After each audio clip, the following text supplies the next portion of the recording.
नमस्कार मंडळी, मी अर्चना गुंडे, साईगंगा dairy form मध्ये आपलं सहर्ष स्वागत आहे. तर बघा, आपण म्हणजे आपल्या गाईचं आरोग्य हे उत्तम आहे का नाही, तर ते कसं ओळखायचं आहे, तर ते तिच्या शेणावरून ओळखायचं आहे. जे गाईचं शेण असतंय तेच तिच्या आरोग्याचा तो आरसा असतोय.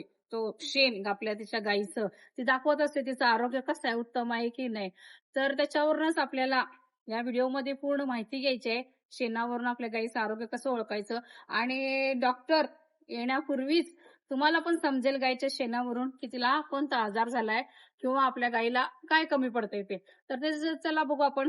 तर शेण बघा कसं पाहिजे. तर ज्या ज्या गाईची पचनक्रिया व्यवस्थित आहे, उत्तम आहे, त्या गाईचं शेण हे हिरवट तपकिरी रंगाचं मऊ शेण असते.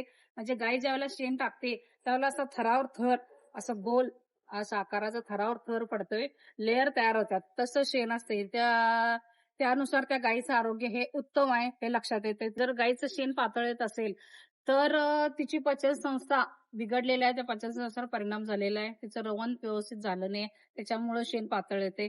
तर त्याच्यासाठी उपाय काय करायचा आपल्याला गाईला, की तिला हिरवा चारा द्यायचा आहे, भरपूर पाणी द्यायचं आहे. आणि ते कशामुळे होतंय, ते अचानक आहारात बदल केला आणि हिरवा चारा जास्त प्रमाणात झाला, तर असं पातळ शेण येतंय. आणि तिसरं आहे, की घट्ट खूप असं काळं, घट्ट, कडक शेण जर येत असेल गाईचं, तर तिला बद्धकोष्ठता असण्याची संभव आहे. आणि ते कशामुळे होते, की पाण्याची कमतरता झाली, गाईला पाण्याची कमतरता झाली आणि हिरवा चारा सुद्धा कमी प्रमाणात झाला, तर ती अशी बद्धकोष्ठता तयार होते. त्याच्यासाठी ते गाईला हिरवा चाऱ्याची सुद्धा गरज असते आणि पाण्याची सुद्धा गरज असते. ते प्रत्येक गोष्टीला प्रमाण आहे, हे लक्षात घ्या, की जास्त अति हिरवा चारा झाला तरी बिघडते, कमी प्रमाणात झाला तरी शेणावर परिणाम होतोय. तर हेच आपल्याला शिकायचं आहे, की आपल्या शेणावरून असं गाईचं ज्यावेळेला असं काळं शेण जे ज्यावेळेला येतंय, तर त्यावेळेला हा थोडा गंभीर समस्या असू शकते.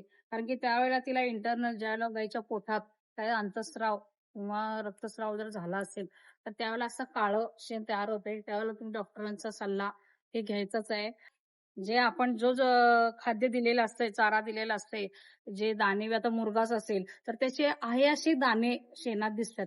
शेणात तुम्ही जर शेण निरीक्षण केलं, तर त्याच्यावरून पण लक्षात येते, की तिची रवण प्रक्रिया चांगली झाली नाही, तिला पचलं नाहीये ते, तिची पचनक्रिया बिघडलेली आहे. त्यामुळं आहे असं शेणात ते दाणे पडतात. तर त्याच्यावर मिनरल मिक्सचर द्या, संतुलित आहार द्या. जे गाईला तिच्या वजनी प्रमाणानुसार आपण जो ड्राय मॅटर काढतो तसं. तिला संतुलित आहार, मिनरल मिक्सचर द्या, की त्याच्यामुळे तिची रवंथ आणि तिची पोटाच्या तक्रारी कमी होईल. तर बघा, अजून एक असं फेसाळलेलं चिकट असं शेण तयार होते ज्यावेळेला, तर त्यावेळेला जर गाईच्या पोटात जंत झाली असतील किंवा पोटात असं आतड्याचं काहीतरी इन्फेक्शन झालं असेल, तर त्यावेळेला असं फेसाळलेलं चिकट शेण शेण पडतंय. तर त्याच्यासाठी तिचं डिवर्मिंग करायचं आहे आणि डॉक्टरांचा सल्ला हा घ्यायचाच आहे. डॉक्टरांना तात्काळ बोलवायचं आहे.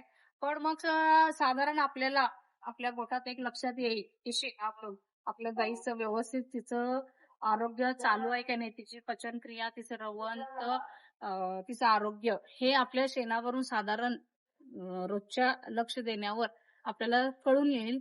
तर त्याच्यासाठी बघा, हे गोठा मालकानं लक्ष द्यायला पाहिजे आपल्या गोठ्यात, की शेणाचं ते निरीक्षण केलं पाहिजे, आपल्या गायींचं, शेणाचं, गोठ्याचं ते. तर बघा, व्हिडिओ कसा वाटला, माहिती कशी वाटली? व्हिडिओ आवडल्यास लाईक करा, कमेंट करा, शेअर करा.